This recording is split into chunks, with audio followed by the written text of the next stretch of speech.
خدایا کفر نمیگویم، پریشانم، چه میخواهی تو از جانم؟ مرا بی آنکه خود خواهم اسیر زندگی کردی. اگر روزی ز عرش خود به زیر آیی، لباس فقر پوشی، غرورت را برای تکنانی به زیر پای نامردان بیندازی و شب آهسته و خسته تهی دست و زبان بسته به سوی خانه بازآیی، زمین و آسمان را کفر میگویی. نمیگویی؟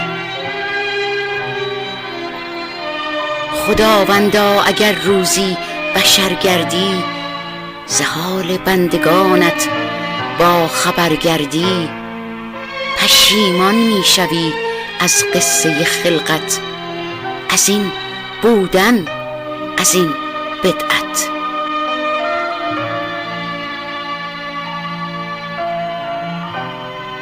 خداوندا تو مسئولی، خداوندا تو میدانی که انسان بودن و ماندن در این دنیا چه دشوار است.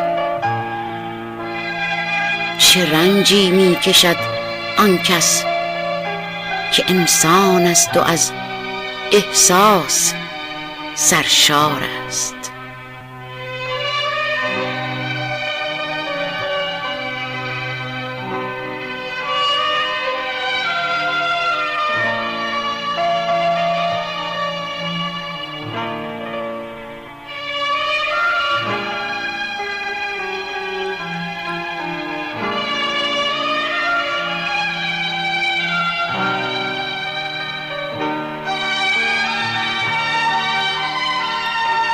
منم زیبا که زیبا بنده ام را دوست می‌دارم.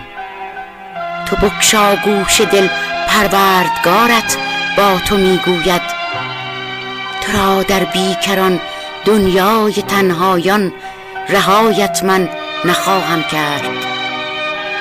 رها کن غیر من را، آشتی کن با خدای خود. تو غیر از من چه میجویی؟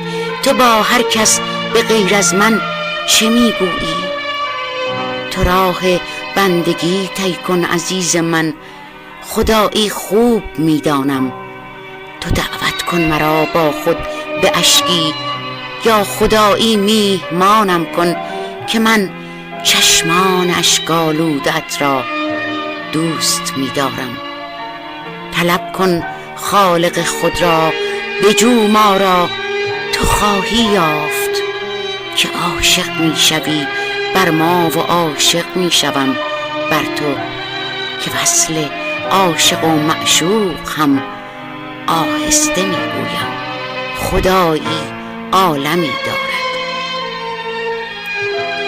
تویی زیباتر از خورشید زیبایم، تویی والاترین مهمان دنیایم، که دنیا بی تو چیزی چون تو را کم داشت.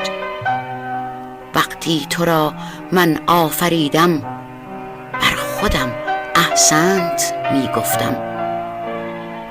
مگر آیا کسی هم با خدایش قهر می گردد؟ هزاران توبه‌ات را گرچه بشکستی، ببینم من تو را از درگهم راندم. چه می ترساندت از من؟ رها کن آن خدای دور، آن نامهربان معبود، آن مخلوق خود را.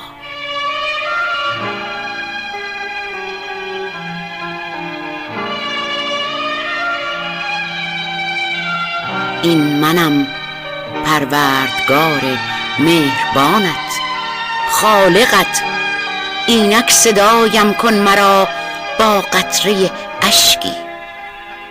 به پیش آور دو دست خالی خود را، با زبان بسته‌ات کاری ندارم، لیک غوغای دل بشکسته‌ات را من شنیدم. به نجوایی صدایم کن، بدان آغوش من باز است.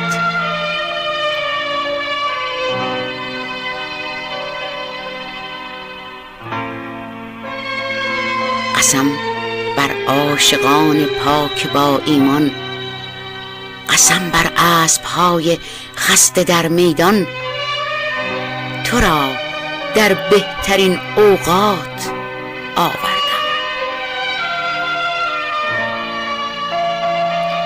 قسم بر عصر روشن تکیه کن بر من، قسم بر روز هنگامی که عالم را بگیرد نور، قسم بر اختران روشنم مادور، رهایت من نخواهم کرد.